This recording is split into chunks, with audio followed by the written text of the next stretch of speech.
Great. So, hey everyone, thanks so much for being here tonight. We're really excited to be presenting this session on careers in the digital world. We have two great brands here with us tonight that are going to talk to you about their roles, what they do, and what kind of careers within this space look like. So, thanks so much for being here. We're really excited to have you. Before we jump into it, just a few housekeeping things. So, how you can communicate tonight. So, we have the chat box, the Q&A box, and then raising your hand. So please feel free to use the chat box if you want to communicate amongst yourselves or with any of us. If you have any comments or experiences that you'd like to share, definitely feel free to go ahead and put those in the chat box. And we'd love to kind of speak with you. I'll be typing in the chat box a few times to kind of talk to you guys and hear about your experiences. We also have the Q&A box. So throughout the session, if you have any questions that come up, please feel free to put them in the Q&A box. We will have a Q&A session at the end of the event tonight. So we're going to answer most of our questions there, but feel free to put your questions in the Q&A box throughout, and I'll make a note of them all. And then finally, you can go ahead and raise your hand. So I'm going to ask that you save this for the Q&A session at the end. But if you want to, or if you feel like it, please feel free to go ahead and raise your hand. I can unmute you and you can ask a question out loud. So just to introduce myself really quick, my name is Rosie and I'm the events manager at Pathway CTM. So I get to host lots of events like this one and work with different brands and schools across the UK to put on events for you guys. And just while we're here doing introductions, I'd like to just quickly introduce our panelists. So we have Max. Max, do you just quickly want to introduce yourself? We have Max from Reckitt. Yeah, hi everyone. Great to be here and great to have this opportunity to present to you guys. So I'm Max Donald-Ford. I look after the IT business relationship management team in the clinical medical sciences and sensory consumer science excellence teams at Reckitt, which is probably the longest job title ever. And I'm really looking forward to talk to you guys today about digital roles we have at Reckitt and also how I got into the digital space. Perfect. And then we have Mike and Neil from Arco. So Mike, do you want to go ahead and introduce yourself? Hi everyone. Yeah, my name's Mike Goodson. I'm lead cybersecurity analyst for Arco. I head up the cybersecurity team there, and I'm looking forward to telling you all about our roles at Arco and how I became a lead cybersecurity analyst. Perfect. Thanks, Mike. And Neil? Yeah, good evening, everybody. Really pleased to be here this evening. My name is Neil Cavill. I am head of business improvement at Arco. I'm part of Arco's digital exec team, probably the oldest person in digital, certainly on this panel. I'm here tonight to talk about the careers in Arco, but with a real emphasis on digital apprenticeships that we run in our organisation. Perfect. Thanks, you guys. And you guys are going to be able to hear from them a lot more in just a couple of minutes here. So finally, before we move on to the presentation, just a quick poll that I'm going to go ahead and launch here. So first question, what year group are you or your child in? So go ahead and answer that. And if you are a parent or teacher, let us know in the chat box. We'd love to know kind of how many people we have here. What route would you like to take when you leave school? So this is for you or your child again. So university, apprenticeship, gap year, other. If you put other, put it in the chat box, or you don't know. And then how much do you already know about careers in the digital world? So 1, you know nothing. 5, you know everything. So the poll's been up for about 30 seconds. I'll leave it for about 30 more.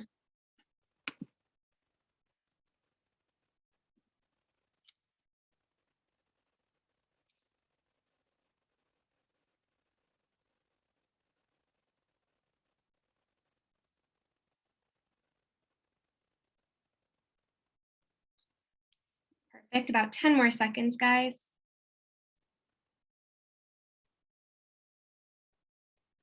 Great. I'm going to go ahead and close it here.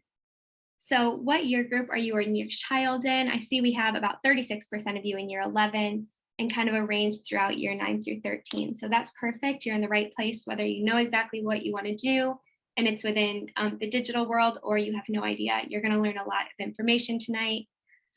What route would you like to take when you leave school? So university and I don't know tied, which is really interesting. I don't usually see that. So really, yeah, cool to see. You're going to kind of learn about different routes this evening. And then finally, how much do you already know about careers in the digital world? So most of you know nothing or a little bit. So once again, you're absolutely in the right place tonight. Great. So I'm going to go ahead and hand over then to Max for Reckitt's presentation. Brilliant. Thanks very much. So as I said, I'm Max Ford, and obviously come to talk a bit tonight about the future in technology, really, and the career opportunities that are coming up in the digital space. I think the first thing to note is that at Reckitt, there's lots of digital opportunities, and it's really something we're pushing towards now. So it's a great time to talk about this. So if we just go on to the next slide. Great. So we've just got a quick video, hopefully it works. But for those of you who don't know, Reckitt is one of the biggest private employers here in Humber, and we specialise in consumer goods. So you may have heard of the name, you may not have, but I'm sure you've used your brands or you have it on the shelves at home. Dettol has been the fastest growing brand in the world in the last 2 years, due to the COVID-19 pandemic. We have the likes of Durex in intimate wellness. We have Vanish, we have Finish. So all of these you've probably used before. Do we know if the video is working? Yeah, here, let's see. Oh, sorry about that.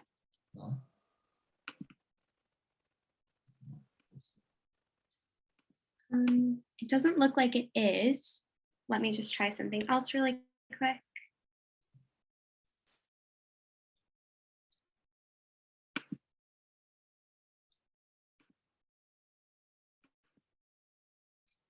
Sorry.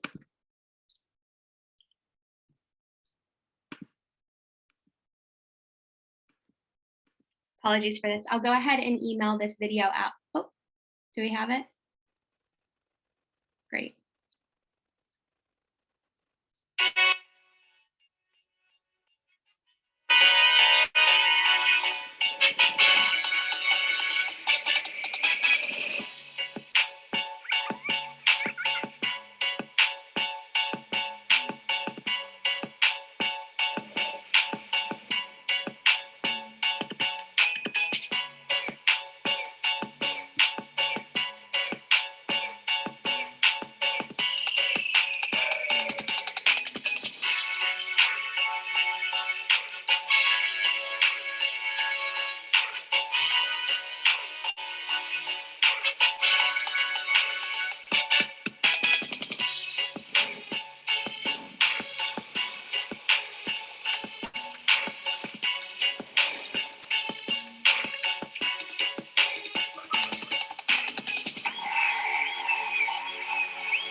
Brilliant.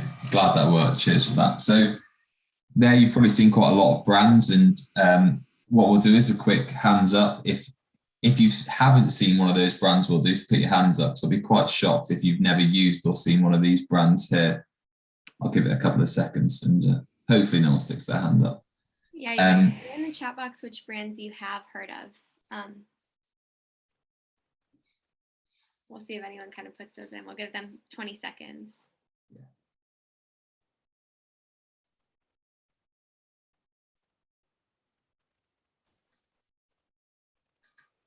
Okay, guys, you have about 10 more seconds to put it in the chat box. Someone has seen about 90% of them, majority of them.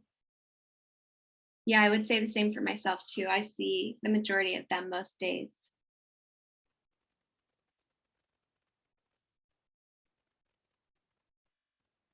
Great, thanks, Max.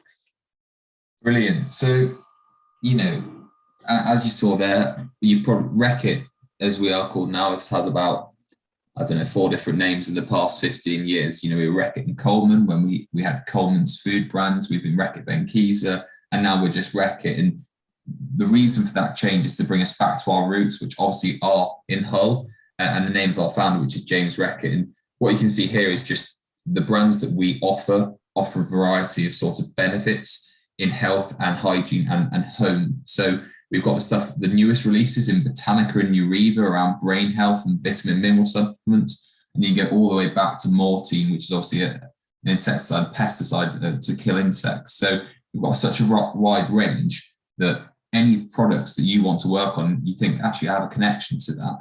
Maybe it's an idea that you want to come and work for Reckitt. So what we're going to do firstly is go on to our first poll. So if we could just click the next slide. Yeah.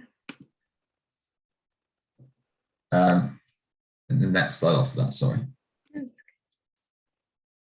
So what we're going to do is think about when the first computer in Hull was delivered. So actually, a fun fact is the first computer in Hull was actually delivered to Reckitt. And the question is going to be, in what year was that delivered? Here, you guys should be able to see the poll now.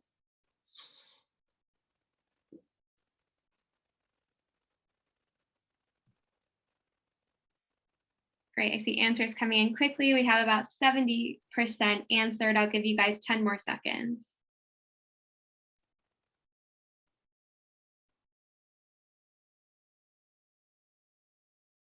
Perfect. Max, can you see that answer? I can. Fantastic. So the majority of you were correct. So we had 48% in 1959. So that's spot on. It was delivered and installed in 1959. And actually, it was delivered physically on 3 lorries. So you can see at the bottom of the slide there, the size of lorries that are having to deliver this computer. It had the same computing as a calculator which had been made in 2005. So we're talking a fair bit of machinery for not as much output as we'd probably hoped there. And actually, the cost back then was equivalent to £3 million now. So you're probably thinking you don't want to be spending £3 million on a computer unless it's sort of made of solid gold and offers some sort of flying ship to the moon, I guess.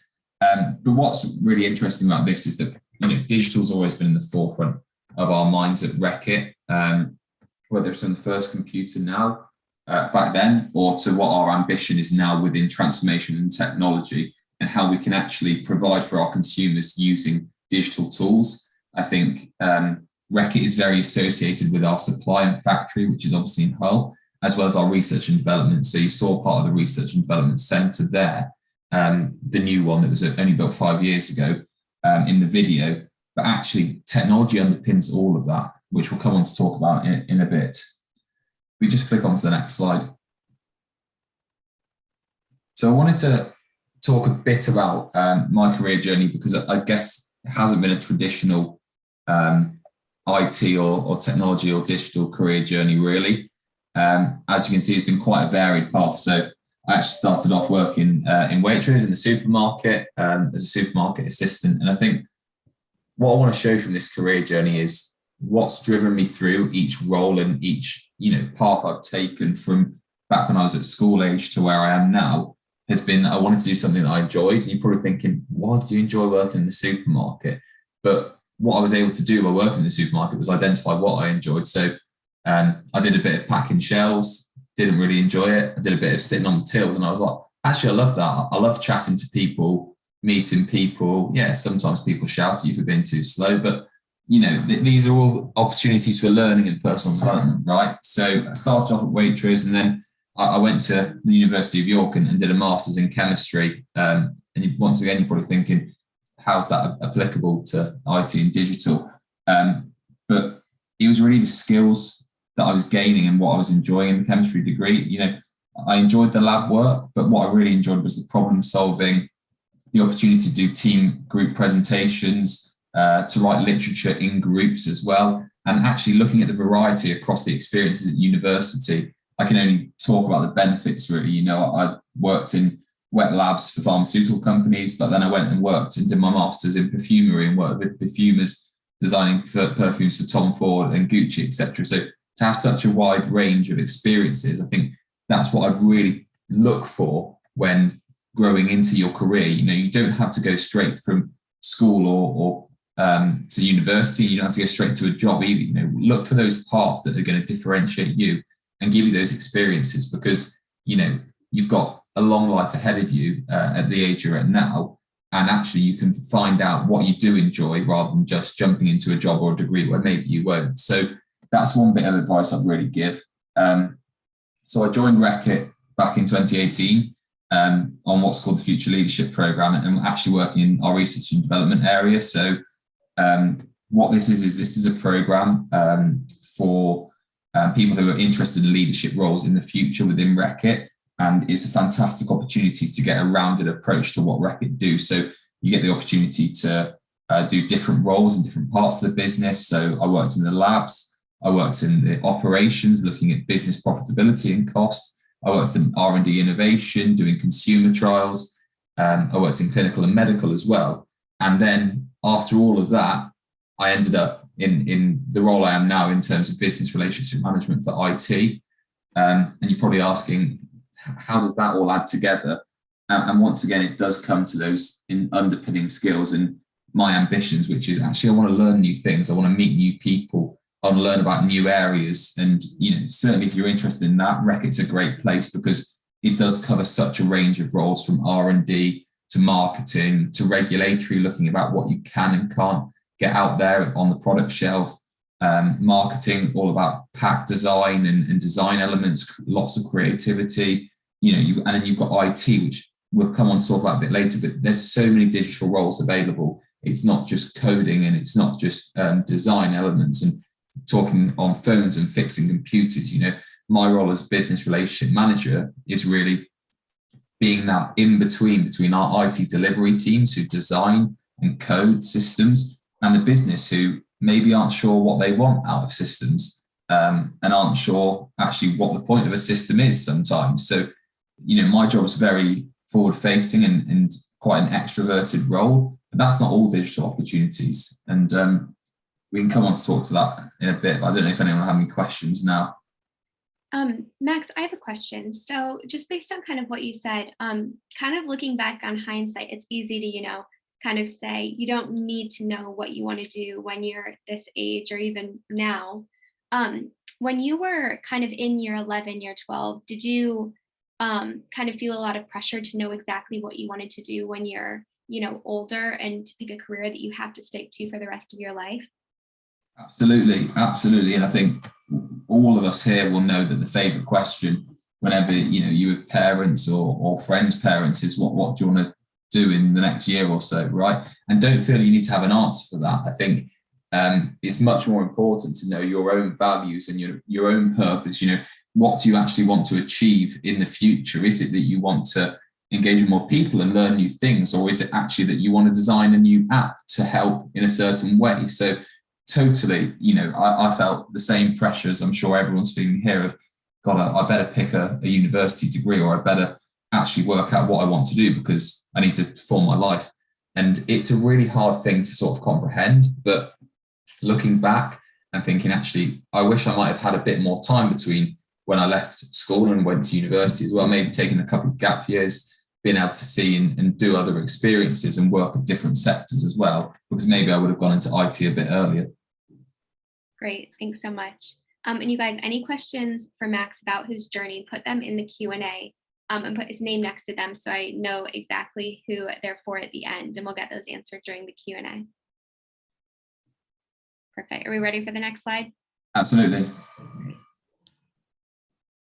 So I wanted to take you guys through a bit about why I love the digital sector and a bit of the work here that we've done at Reckitt, and hopefully it's engaging for you guys. So I put a few images up here of very different sort of technological applications. To the top left, there's a very weary-eyed me on a HoloLens device. We're working with a colleague doing some experimentation into the future. So the question and the sort of objective of this work is, what if you had a device at home like this? So imagine a set of goggles where you could ring up and call a doctor and get a delivery of something like Strepsils or Nurofen, one of our brands, to your door within 15 and 30 minutes because you've got a sore throat or you've got a cold. That is the future. And actually tech is able to enable that by having e-commerce channels and being able to connect to doctors through virtual understandings and virtual networks, but also through actually being able to profile people now and their preferences. So we did a case study where we could make a database of people's, mock data and preferences and work out, okay, if they called a specialist, and I was acting as a specialist in this case in the mock data, could we understand what their preference was? If they had a sore throat, what flavour of Strepsils did they like? Did they like honey and lemon? Did they like raspberry? Did they like strawberry, etc.? And how would we then work the logistics to get them to their home as quickly as possible? So all of this is the future of tech, and there's so much left to define here. You guys could come and can help and actually evolve that if that's an interest area of yours. So the top right is our consumer sensory room in the Hull Innovation Centre. So this is a really cool space where we do lots of consumer trials. So what a consumer trial is when we want to test the product with people like yourselves that are going to be using this. We bring lots of consumers in and we get them to test the products in different environments, people of different age ranges, different cultures, etc. And then we can actually work out what is working, what isn't working with the product, and maybe what markets to sell it in and what markets not to sell it in. And what's really cool about this room is actually the technology involved. So we can change the environment around these consumers to hopefully invoke different feelings. So I'm sure the feeling you get sitting at your desk at school, looking out the window when it's a rainy day, is very different to when you're in the summer and you've finished exams and you get to go out with your mates afterwards, or hit the town or whatever that might be. So what we're working out now, what we can use technology to do, is work out the neuroscience behind this. So why are consumers feeling this way? Is it an immediate feeling, or are they thinking about it before they show a reaction? All of this is to do with technology of the future. And the final one is actually a screenshot from an augmented reality app that we've been looking at, which is working out how can we explain to consumers what our products and what reactions our products invoke and why. So, for example, we've got the condom here. Intimate Wellness is a big brand at Reckitt. With Durex, Queen V, etc. are all Reckitt brands. And actually, the sound when people open a condom wrapper, or the sound or the smell when you first hit a Dettol soap. Lots of people smell Dettol and have some kind of memory or feeling. What we want to do is be able to show consumers why that is, using neuroscientific methodologies from our science department, but bringing that together with tech and working out how can we design an app? What should it look like? What should it say? What should we be showing them? And all of this, once again, is technology of the future, where if you guys are interested in this app development, we'd love to have you. Next slide, if possible. So we've got our second poll of the presentation, and this is going on the sort of digital theme. So what do you guys think is the percentage of people that lack digital literacy in the UK? I'll give you guys about 30 seconds to do this poll. We have 15%, 24%, 29%, and 36%. So by lack digital literacy, I mean aren't able to send an email or use online banking, or even use, the social media apps. Great, about 5 more seconds, you guys. I see we still have some answers coming in. Great, go ahead and end it there. Can you see okay, Max? Yeah, very, very mixed response. So in fact, the right answer here is 29%. So this is from data taken from the Digital Index in 2021. So that means 29% of people don't use email, online banking, yet, also streaming services as well. Imagine a life without Netflix and Amazon Prime, etc. This is what the percentage of the UK, so nearly a third, lack that digital literacy. So another area that's really important is how we educate people and bring them on this journey, because obviously you all here tonight can use Zoom, can use those things, but if you're interested in that sort of education element, there's also offers and roles for that side of it as well. It's a really important sign. We just go on to the next slide. Perfect. So this is the sort of final slide of the presentation, and it's talking about those digital roles at Reckitt. And the slides and the time we have today isn't big enough to talk about all the roles, but I sort of wanted to discuss the sort of, I split it very, very generally into 2 areas. And I think firstly, the top thought is, the diversity of thought and experience drives success. So we don't hire all the same people that think the same way at Reckitt, as I'm sure no companies do. What we want is that diversity thought. We want people that think differently. We want people that are really technically savvy and have a passion for technology, as well as people who maybe aren't as tech savvy, but are more extroverted and want to create things and maybe have more creativity. So on the left-hand side here, we've got more technical experts. So we've got roles in data science, so all about connecting data, understanding common patterns. This is really key in research and development as well. So whether it's our nutrition business, our health business, looking at the brands like Nurofen and Strepsils and Dettol, our hygiene business, looking at Airwick, we have data scientists dotted around everywhere, and we're always looking for sort of the new people to join the team. Cyber architects and cyber. So do the intricacies of the tech work, and Mike will know a lot more about this than I will, and I'm sure we'll talk a lot more about it later, but we've lots of cyber roles available at Reckitt. Software development, coding, app design. We're moving more and more into the app sort of world now, which is the right way to go. So we have lots of software developers, and then IT generalists as well. So we have people that support on computers and phones, and technology and wiring and Wi-Fi at the sites as well. So if you're thinking about, do these roles fit for me? A few key skills I've written down here. So logical thinking, problem solving, technical knowledge, and a passion for tech. You're probably looking at more of these roles as well.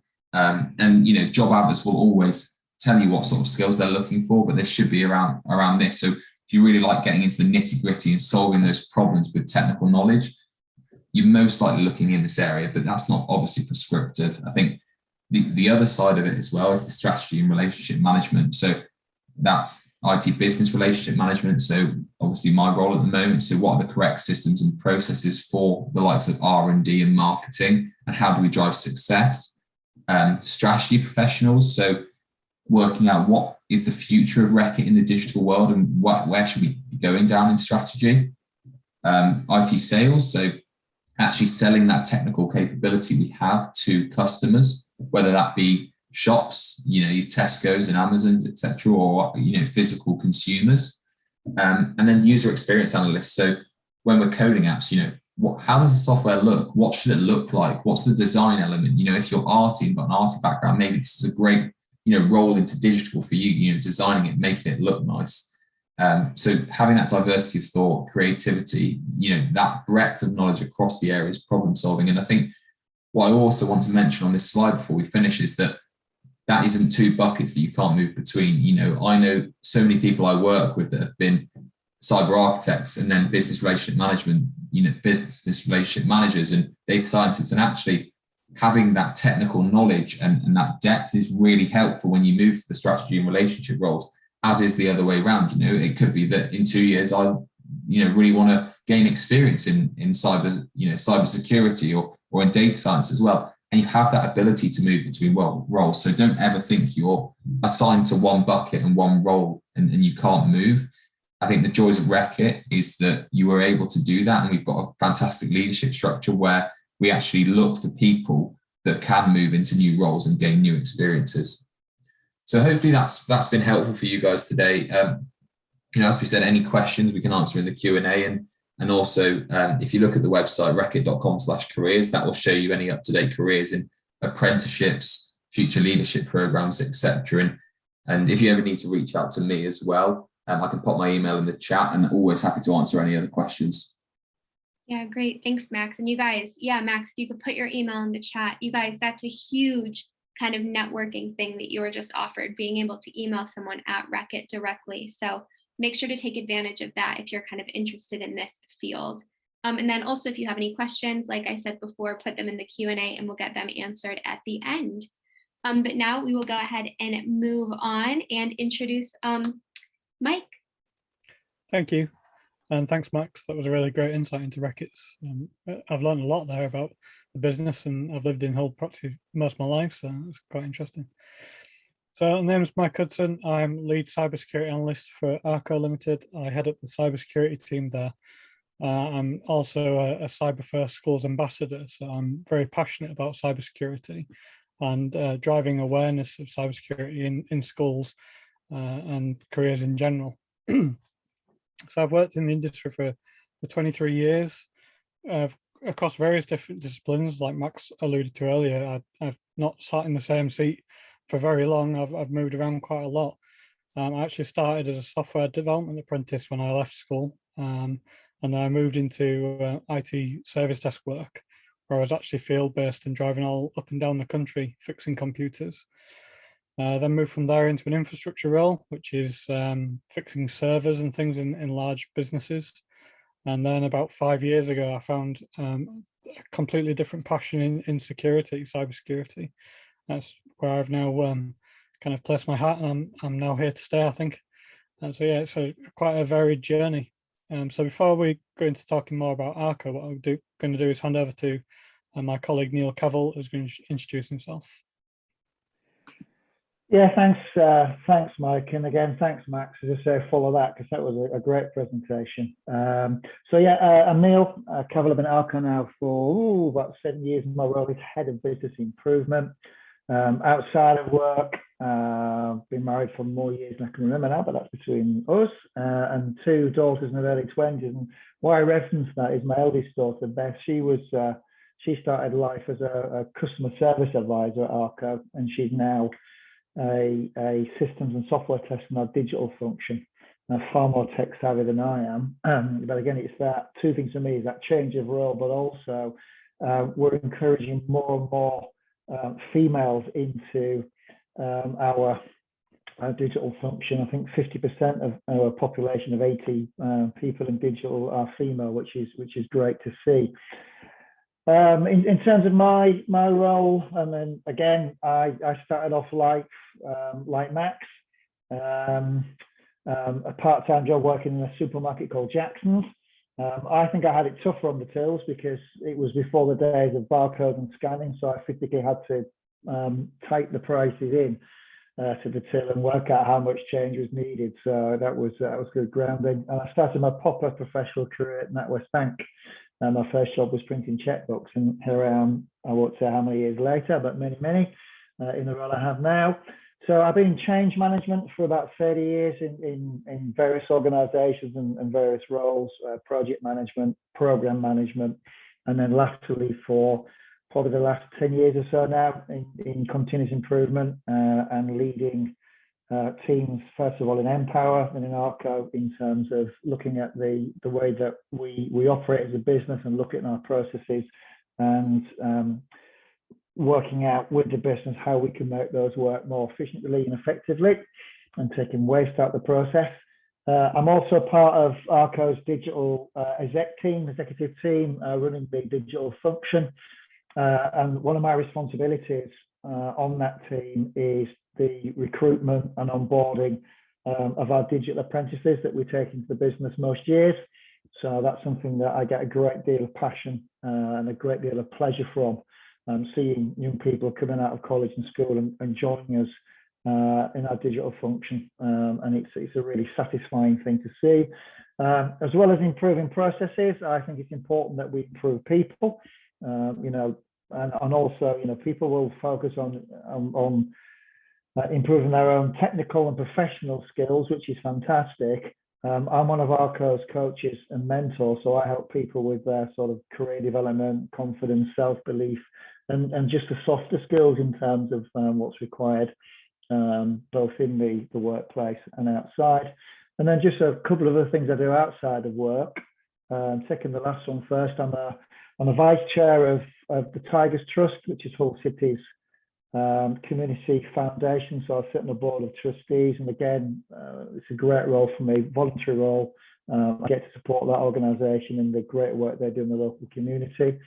And then lastly, I'm a governor at Rondeering UTC, which is a college in the city you may have heard of. And again, the link back there is it's a college that is really geared up to producing engineering and, in this case, digital apprentices and with the skills to be able to come on board into organisations. So, I've got 2 hats on. I work with the Rondeering in terms of their curriculum, etc., but also as an Arco, I help to recruit some apprentices from there. So I'm going to just play a video in a second. This one doesn't have sound, so I'll just talk over it. But this is just a little bit of a history of Arco, if you don't know who we are and what we do. So fingers crossed, it will play, and I'll just summarise some of the slides we go through.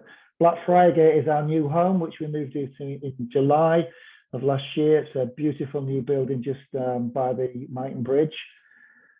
We're an organisation that, we supply safety products and services, about 80,000 products, and we were founded, as you can see, a long time ago. So we've been around for a very long time. We are the biggest provider of safety services and products in the UK. We've done some exciting stuff like making uniforms for 2012 Olympics and also for the City of Culture in 2017 in Hull. We are a family business, a Martin family owners, and we're, I think, fourth or fifth generation in the business now. Great family organisation, great family feel. We're influential in government. We've helped hugely with the pandemic and advising the government and also sourcing products from China. We are a Hull-based employer, a national company, but most of our employers are in Hull. Our distribution centre, our head office, and our lab are in Hull. As mentioned, it's about providing products and services, but also training and skills around everything safe in the workplace. We are a very ethical organisation. We make sure that we purchase our products from the right places. And we are members of the fair trade or the ethical trade initiative. It's massively important to us as an organisation that we do things correctly. Hugely supportive of our local community. We've done an awful lot of money into the community, and we support staff on CSR days as well, 2 a year. An organisation that is constantly innovating and trying to do things better, which is my world. And that's what we're about. We're there to make people get people home from work safely, day after day after day. So that's Arco. And then the next slide, thanks, Rosie. That'll just sort of summarise that. So we're fifth generation, 137 years of it. Also, we've been around for a long time. We've had 2 very challenging, busy, exciting years. Obviously on the back of the pandemic with the sort of products that we sell, so massively challenging at the start of 2020 to source products and get it into the NHS and other such services support the pandemic. So we've got 1,700 colleagues, I say mostly in Hull, but we have a network of I think 45, 46 retail stores around the country and a mobile sales force who are scattered around the UK and Ireland. We have an office in China, helping to source products out there. I've already talked about our lab. We've got an independent lab. I quite flippantly say that we set things on fire and cut them in half. Basically, what we do is we don't accept a product with a safety certificate or accreditation at face value. We test it to make sure it actually does what it says, i.e. it protects you from, for example, a boat, protects you from something falling. So we don't sell a product until we've actually tested it. And during the pandemic, the government used us to test some of the products that were coming in. And, I think there's a lot of publicity around some of the things that weren't quite fit for purpose, which we helped to identify. We've got about 400 different job roles across the business, and Mike and I will take you through some of the ones which are in digital. And then as an organisation, we employ about 180 people a year, so that's 180 opportunities to be part of our family. So we are one of the major employers, as Reckitt are, in the local community. Okay, next slide, please. I think what we'll do now is we'll take you through some of the roles that we have in Arco, and we'll split these between myself and Mike. Mike will talk about the more technical rules, and I'll talk about the more change ones here, excuse me. But you can see here, I'll summarise this slide. So, there's a perception that Arco, that those of you know our organisation, that we just sell hard hats and boots, as I eloquently describe it. But there's an awful lot more to the organisation than meets the eye. So we've got functions like marketing, sales, finance, HR, etc. But we've got a very, very big digital function, of which Mike and I are members. And you can see there, over 90 colours it is now, across 20 disciplines across that function, which we'll cover on the next slide. And at the moment, we have 6 apprentices in our digital function, and I'll come on to what those roles are. But you can see from there, there's a variety of roles. It's not just about the technical roles, so the software engineering, the cyber roles, etc. But we do a lot of digital change, and that involves project management. We manage our vendors, so we have an awful lot of third-party vendors who support us from a digital perspective, SAP being a big supplier to ourselves, so we manage that sort of stuff. My world of continuous improvement and change management, a lot of social media things, and then the traditional IT roles as desktop support, and Michael will talk more about cybersecurity. So a real different type or a real variety of roles in our digital function, and that is evolving as the digital world evolves. If you'd have spun back probably less than 3 or 4 years ago now, I lose track of time, we didn't have a digital function. We were very much an IT department, and we created a digital function to develop and launch our new website, which we've done recently, and these roles are spawned on the back of that. Okay, over to you, Mike, for these ones, I believe. Thanks, Neil. Yeah, so as Neil alluded to, we've got various different roles, and this slide's just covering off our IT support roles. So IT support in businesses our size often are broken down into what they call lines. So I have 3 separate lines. The first line support team, they're generally the guys who answer the phone to the end users who are having problems with the computers. So that's great if you're interested in problem solving and talking to people and investigating issues and working with other team members to resolve those issues. The second line team are very similar to the first line, but they do more complex problems, problems that take several days to try and get to the bottom of and resolve.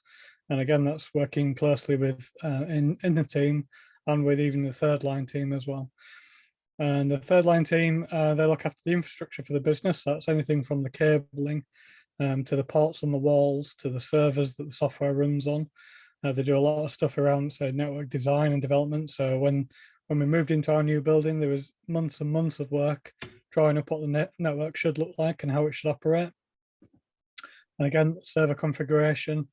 So when new software is required or new servers are required for the business, that team actually design and build those servers and bring them into commission and hand over the support of those to the first and second line guys.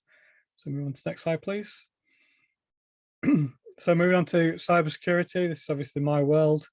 So the team run many different roles, which I won't cover them all here, but kind of an overview of what we do, which our apprentices find really exciting. The vulnerability in discovery and remediation is probably high up there on the list. So finding problems with computers before hackers do, making sure we keep the business secure and make sure we don't lose any profit or any information, any data. Penetration testing, which is termed red teaming. That's we run like a hack yourself first mantra. So we actually try and break into our systems before other people do, and then we can resolve those issues before they're found by other people. Breach investigation. So if we do get hacked or do suffer a data breach, we have to spin up teams where we investigate those breaches and work with like the police or large organizations to find those people and bang them to rights, if you like. Breach prevention kind of runs around what we mentioned earlier about vulnerability discovery and remediation. So preventing access to our networks is a 24/7 job, really. Security is always changing, and you need to keep on top of it. Security hardening, so that's around making sure all of our software and our systems are impenetrable by the bad actors. And policy enforcement, so businesses of our size have a lot of policies enforced by the HR teams, so it's down to us to make sure our systems can support those policies, and if people do breach those policies, we do get involved in investigations as well. So next slide, please. So in our business, we also do a lot of software development and software engineering. So that's software mainly used for internal teams in the business. And most of the design and development of that is done in-house. And that includes a lot of website development, so not just our e-commerce platform, but a lot of smaller bespoke sites as well that our colleagues use for looking up information on stock and that kind of thing. We do a lot of API integrations, so a lot of third-party systems provide APIs we connect into, and we pull information from those third-party systems and provide dashboards. And on the back of those sites and applications we design and develop, we have a lot of software testers who both do manual tests and do automated tests around software to see whether they can break the software before the end users find it broken. And next slide, please. We also have a digital and social media marketing team. So not only do we do a lot of stuff through a website and catalogs, but we also do a lot of stuff on social media as well, more and more recently, obviously. And that requires a lot of graphics designers. We've got a big team of graphics designers who do a lot of template design. They design our catalogs, they design all our social media marketing campaigns and interactions with customers via social media platforms. Next slide, please. Moving on to our architecture team. So these are the guys who plan for the future. They look at new software that's available, new hardware that's available, and look at how we can benefit from that software and hardware, how we can integrate it without causing too much of a fuss. So that's working with bleeding edge solutions and up and coming solutions such as AI. There's a lot of complex roles in that team, a lot of complex design requirements from that team. So yeah, it's a really important team for us, just making sure we're future-proofing the business to make sure we don't get left behind. And next slide, please. And for this one, I'm going to hand back over to Neil. Thanks, Mike. You know, just before I do this, we're very lucky and fortunate to have Mike working for us at Arco. Mike, you know, holds the highest level of cybersecurity accreditation on the planet, and there's a very small number of people in comparison to people working in that industry that hold that accreditation of Mike's experience. So if anybody wants to know anything about cybersecurity, I couldn't think of anybody better to speak to than Mike. But you know, just to sort of reference that, you know, I'm not a techie by any stretch of the imagination. So I'm not a software developer. I'm not a cybersecurity person. You know, I'm not an IT support person, but I do work in digital, and I work on the other side of it. And I think it's stuff that Max was referring to as well. So we do a lot of digital change. So as much as there's the need to upgrade systems and improve systems and deploy new systems, etc., behind a system, there's always a process that supports that you know, that a person in an organization will have to go through by, you know, pressing keys, etc. So my world is all around business analysis and continuous improvement. I run our business analysis and our continuous improvement teams, and basically that bunch of people are challenging the norm. They are looking at existing processes. They're mapping out processes with the business. They're gathering business requirements, and ultimately, to go alongside a system improvement, and sometimes independently, they are creating new processes for the business to follow. And that is something which is a massive part of our organization. It's really important. So, you know, you don't have to be, you know, a technical guru in a white coat with a MacBook and a forehead as big as this to work in digital. There are a number of other roles in there that are absolutely as important as the roles that Mike has called out there, and that's where I operate in that space. Okay, next slide, please. And this is, you know, just to finish off, project management is very much part of that. So 2 of our apprentices in digital, you know, we got, I'll come on to apprentice shortly, but we have 2 working in this space, 1 in project management and 1 in business analysis. And they've come from that technical background, and they're doing that type of work now for us. Okay, next slide, please. So about our apprenticeships, just click through that for me, Rosie, please. So Arco, we have 50 apprenticeships in flight, and that's a mixture of existing colleagues who can actually undertake qualification through something called the apprenticeship levy, which is funding that we give up to the government and we draw back on.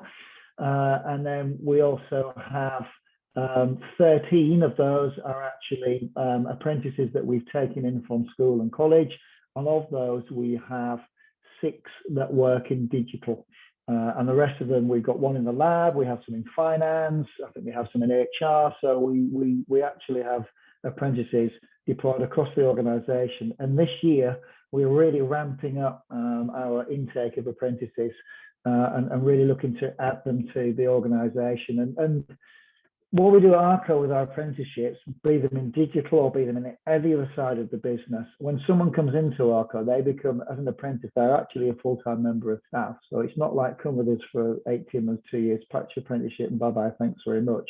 We invest for the future. We call them our future experts. Our ambition is to have an apprentice or apprentices, people who joined us on that scheme, to be our future board of directors. So we're investing massively, heavily in our apprenticeship program this year. So you can see from there, I mentioned already 13 have joined us directly from school and college. We're recruiting 3 for our retail business at the moment. And I mentioned the levy. So the levy basically is any organisation that earns amount, has a wage bill over a certain amount, we have to give a percentage to the government. They hold that and we draw down on that to fund apprenticeship qualifications for both internal existing colleagues and new apprentices. But now we can actually use some of that levy to support organisations that are too small to be able to take advantage of that and donate some of our funding to them. As you can see there, the Martin House Hospice is the first of those that we've chosen to partner with. And specifically in digital, so Mike's got a couple of apprentices in his world, one who's passed now actually, and one who's been with us for 6 months. We have software engineers, and the 2 are referenced already, one in project or program management and one who works directly for me as a business analyst. So a real broad section of skills, and they bring they're bringing a real a lot of value, energy, enthusiasm, and just general awesomeness to Arco and to the organisation. Next slide, please. So just going to spin through very quickly some of our, as you say, future experts, just example of 3 people. So Katie, she works in our safety, health, environment, our SHE team. She's studying an apprenticeship level 3 in, you can see, SHE technician. So it was a real opportunity. She says an apprenticeship was a perfect option for me to get real world experience as well as being mentored by experienced colleagues. And that's the beauty of apprenticeship with any organisation, including our own. You're getting that academic apprenticeship qualification that you study, and we give every apprentice 1 day a week to do the academic side. The other side of it is you're learning on the job. So you're actually learning by doing and getting paid at the same time, which is not a bad thing, is it really? Next one, please. And then this is James. This is James, who's badged as an apprentice software developer, but we've just rebadged him and he's a cybersecurity apprentice. James joined us last summer, and you can see there he's in Mike's world and studying the cybersecurity technologies apprenticeship. As James says, I would definitely recommend apprenticeships and have this has helped one of my friends who wasn't sure what to do. So James came in, loved it, and he's recommended being apprenticed to his friends now.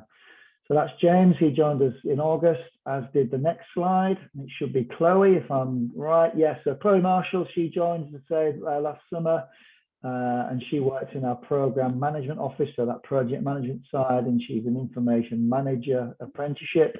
And she's saying just how she really enjoyed coming to Arco. She settled in really quickly, and there's always the support network around Chloe if she needs support, as there is for all of our apprentices. So that's just 3 of the ones that are with us at the moment. So I think just really to wrap up, so anybody that's thinking of joining us as an apprentice, what do we actually look for? What are some of the key skills other than the obviously if you're going to go into a software role, you may have done that at college, but be an active listener, listen to what's around, take advice on board, etc. And some of the basic skills is good time management, be a good communicator. We are a very team-based organization. We work in an agile way, so we have agile teams, so the ability to work in a team. Be motivated as well. Massive opportunities. So, stand out, take responsibility for yourself and your actions. And the one I love the most is have a really positive attitude. So as much as there's a technical skills, these are some of the sort of softer skills and the qualities that we look for in all our staff, not just our apprentices. And I think that might be it. Yeah. So that's it. So thanks, guys. I hope that was useful for you. And if you need to know more, I think Mike's put my email address as well as his own in the chat there. I'd be delighted to support any questions or any queries, etc. you have going forward. Perfect. Thank you so much, Neil and Mike. So we have about 5 minutes now, you guys, for Q&A time. I see we have a few in the Q&A box. If you have any more, please feel free to go ahead and put them in there now. So first question we have here, and I believe this was put in during Max, your section, so I believe this would be best for you. Will computing help you when you would like to take a course at HETA or HETA? Are you familiar with that? Yeah. So I guess it depends where you want to take the course. Obviously, the focus there is on engineering and technology, but I don't see why not. I think the question always is, and I'm sure with apprenticeships at HETA as well, is that you could reach out to the people that are identified on their website and ask them, is there any qualifications that you guys look for when hiring apprentices, and actually they may be able to point you in the right direction. So I think it's the same with any company. I'm sure it's the same with Arco. It's the same with Reckitt as well. We offer apprenticeships, we offer work experiences as well. And the best thing to do is when you find a contact either via the website or something, an event like this, reach out to them over email and ask them, what are the best courses we can do that will help us in applications for apprenticeships, or what can we do to gear ourselves up for a job in the future? And I'm sure, everyone's willing to help. Every business that I've worked in and worked with, in collaboration, we're all looking for the next sort of level of talent as well. So people will be happy to help share that with you. Great, thanks, Max. Next question, I believe, would be for you, Neil. How does a potential apprentice access work experience at Arco? I think simply for the case of this one, just either drop myself or Mike an email. We put our names in there, and we'll pass that into the area of Arco that deals with that. And if you do that, just specify the type of role that interests you, so we can point you in the right direction. But I'm very happy to act as a gateway to look at that. Yeah.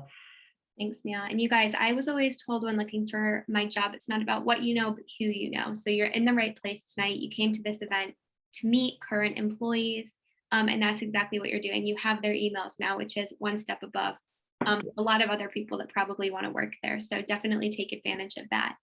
Absolutely. And sorry, Reg, just on that, if you are having work experience at Arco, Reckitt, or anywhere, use that as a almost an opportunity of a real live interview, because if you come in and impress, that will stand you in good stead if you apply for a role. Now, one of our apprentices came a work experience from Ron Deering, and because he impressed so much and we liked him, we just created a job for him. So when you go in there, take that opportunity to sell yourself and to stand out, because, as I say, when it does come to recruitment, you've got a head start. It's a big opportunity. Absolutely. Thanks, Neil. Great. So next question, and just while I'm answering that, or while Max is answering this, would one of you mind just putting in the chat box the link to where you guys offer your apprenticeships, just so that everyone has that handy? Mike or Neil? Perfect, thanks. So Max, this question is for you. Does Reckitt offer work experience? Yeah. So there are opportunities for work experience dependent on timings, etc. as well. I think, as I said, I've put my email in the chat, and best thing to do if there's interest is you can reach out to me. Obviously, I can direct your emails to the right person in our human resources department. We'll be able to work out if it's the right thing, maybe what you're looking for and what opportunities there are in our teams. Because as I said, at Reckitt in Hull, we don't just have IT, we've got R&D, marketing, regulatory, safety, all of these different functions that you could potentially have work experience in. And as Neil pointed out, right, once you're at work experience or an apprenticeship, that doesn't mean you are there just to look at that one role. Use the opportunity to network wider. You'll have meetings with people in different functions and you'll be able to learn different things. So actually you might do work experience in IT, but really be passionate. And when you learn about marketing and think, actually, I'd like to do that, to use this as an opportunity, because it's the best time in your life to do it. Great, thanks. So you guys, I know it is 7 o'clock, but I just want to ask one more question if you guys don't mind. And I also understand that you may not be able to answer this explicitly, but are you able to touch on the salary of an apprentice at your companies? Yeah, I'm happy to do that. I mean, I can't give you an exact figure, but it is well above the minimum that we have to pay for an apprentice, well above that. So I think, you know, off the top of my head, I think you're looking round about the late teens to 20,000 when you come in. So it's, I might be wrong on that, but it's a very well rewarding role. But don't just think about the pay, it's about the opportunity, the experience, the learning. So, you know, the cost of an apprenticeship course that runs into thousands and thousands, and then there's other, you know, features and benefits with the organization. So don't just focus on the salary, look at the whole opportunity. And never, in my opinion, has it been, you know, more, I guess, important or a great opportunity to get into digital, because that's the future. Absolutely. So if you get into digital, you're never ever going to be short of a job. Great, thanks, Neil. Max, are you able to touch on that? Yeah, so you know it does vary per inflation and per role and per experience as well. So I can't actually put a number, you know, a finger on a specific number, but obviously it's above minimum wage for that you have to pay for apprentices. And as I said, it does depend on experience type, what function you're working in. There's lots of different dependencies. So, you know, HR, you know, whenever you apply for this, there will be something on the job application. You'll be able to ask that in the interview process as well. Great. Well, thank you all so much. Thank you for answering these questions. And thank you for being here. I'm just going to go on to the next slide really quick. So students and parents, thank you guys so much for being here tonight. It's been great. You guys have had great questions. And thank you for your engagement. I'm just going to go ahead and put a survey in the chat box. If you wouldn't mind filling that out, we can cater future events toward exactly what you're looking for. And Mike, Neil, and Max, thank you all so much for being here and sharing your expertise. Do you have any kind of final words? I think I probably said it there. You know, I would you know, absolutely recommend an apprenticeship. I'd recommend getting into digital. You know, we've been with the Minister for Digital and Technology this morning, and you know, seen some of what the future looks like. It's a very exciting time to get into this industry. You know, if I'd have been, you know, if this had been way back when, if it's been around, it's certainly somewhere that I would have jumped on without a doubt. Great, thanks, Neil. Anyone else? Yeah, just that. Sorry, go on, Max. Right. I was going to say, I'd echo Neil. You know, it's such an exciting industry at the moment, and actually in and around Hull and the Humber, you've got some fantastic companies, Reckitt, Arco, and others that are offering opportunities. So really, you know, look with your eyes wide open and use it as an opportunity to learn. You know, you might not like digital, but at least you've got that opportunity to see what else you might enjoy. And Mike? And just to revisit a point you said earlier, Rosie, just definitely drop us an email if you've got any questions that you didn't think of tonight or anything else that you didn't want to kind of voice publicly. Drop us an email. I'll reply to anything, no matter how weird it is. Absolutely, you guys take advantage of that. I can't emphasize it enough. So yeah, thank you guys again so much for being here. Pleasure. Mike, Neil, Max, thank you guys. Thank you. Have a great day, everyone. Thanks all. Yes. Cheers. Have a good evening. Yes. Bye. Bye.